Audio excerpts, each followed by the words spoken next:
Hello everyone, good morning সবাইকে। আমার নতুন একটি ব্লগে তোমাদের সবাইকে জানাই অনেক স্বাগত, অনেক ভালোবাসা। আমি খুব ভালো আছি, আশা করি তোমরা সবাই খুব ভালো আছো। আর এখানে এসে ভিডিওটা করছি, এই জায়গাটা হয়তো তোমাদেরকে কোনো দিন দেখাইনি, আমি দেখানোর প্রয়োজনও পড়েনি।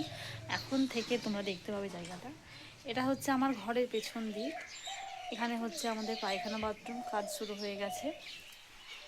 এখানে রান্নাঘর করব, এখানে ডাইনিং হবে, আস্তে আস্তে সব হবে।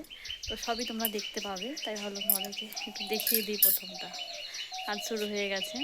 কি বলো তো, কথায় আছে না, ছেঁড়া কাঁথায় শুয়ে লাখ টাকার স্বপ্ন, সেরকমই আমার ব্যাপার।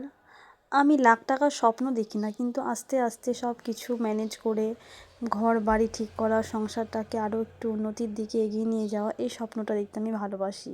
তো সেই রকমই বাড়িঘরটা আস্তে আস্তে মেরামত করার চেষ্টা করছি, তোমাদের আশীর্বাদে বলতে পারো। তারপরে আমি স্নান টান করে একেবারে রান্না বসিয়ে দিয়েছি। আর আমি এখন থেকে স্নান টান করে রান্না করি, কারণ সুধর্ণকে স্কুল থেকে নিয়ে আসি, তারপরে এসে অনেক কাজ থাকে, বাসন মাজা, সার্ফ কাচা, মানে কাপড় জামা কাচা আর কি। এসব করতে করতে অনেকটা টাইম হয়ে যায়, তাই আমি একবারে স্নান করে রান্না বসাই। তো বসিয়ে দিয়েছি, তোমাদের দাদাভাই বাড়িতেই আছে, তাই ভাবলাম একেবারে স্নান টান করে রান্না করব। আর এই যে আমার সুধর্ণ এখন পড়া করছে, তাই তো বাবু? টাকা পড়া করছিস তুই? হ্যাঁ। তোমাদের দাদাভাই অনেক কদিন থেকে বলছে যে একদিন শুক্তো করো, শুক্তো করো। ও খেতে খুব পছন্দ করে, আমারও ভালো লাগে। তাই ভাবছি ঘরে তো সমস্ত সবজি আছে, তো আজকে শুক্তোটা করা যাক। শুক্তোটা সব ঠিক আছে, তোমাদের দাদাভাই বলেছিল হলুদটা দেবেই না একদম, কিন্তু আমি একটু হলুদ দিয়েছিলাম বলে কালারটা একটু হলদে হলদে হয়ে গেছে। আর শুক্তো জিনিসটা একটু সাদা সাদা হয়ে থাকলে খেতে ভালো লাগে, কিন্তু খেতে বেশ ভালো হয়েছিল। কিন্তু কালারটার জন্য একটু বললো যে আর এবার পরের বার থেকে হলুদ দেবে না। ঠিক আছে, সেভাবেই করবো। তোমাদের দাদাভাই দোকান থেকে সাবুর পাঁপড় নিয়ে এসেছিলো, তো সেটাই ভাজছি। খেতে কিন্তু বেশ ভালো লাগছে, কারণ আমার বড় ভাসুরের ছেলে জন্মদিনের দিন ভেজেছিল বড়দিরা, খেয়ে বেশ ভালো লেগেছিলো। আমি বলেছিলাম ওকেও নিয়ে এসেছে, তাই আজকে ভাবছি একটু ভেজে নিই। শুক্তো পাঁপড় ভাজা বেশ ভালোই লাগবে।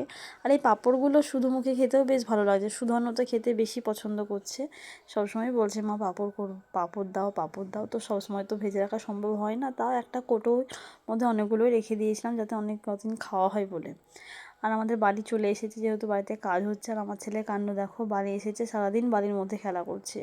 সন্ধ্যা হয়ে গেছে, সন্ধ্যা দেখিয়ে সবার জন্য চা করেছি। এখন চাটা খুব বেশি হয় না, তো আজকে তোমাদের দাদাভাই বললো চা করো। লিকার চা আজকে করিনি, আজকে দুধ চাই করেছি। সুধন্যর জন্যও করেছি, প্রীতি বললো আমি আজকে খাবো, তাই প্রীতিকেও দেবো। ওরা চা খায় না, সুধন্য তো আগে খেত, এখন চা খাওয়াটা প্রায় ছেড়েই দিয়েছে।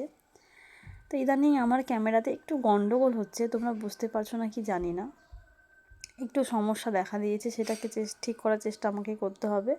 আমার মেজো যা পিঠে ভেজেছিল আর দিয়ে গেছে সবার জন্য, রাতের খাবার আর করবো না, এই পিঠে দিয়েই রাতের খাওয়াটা হয়ে যাবে।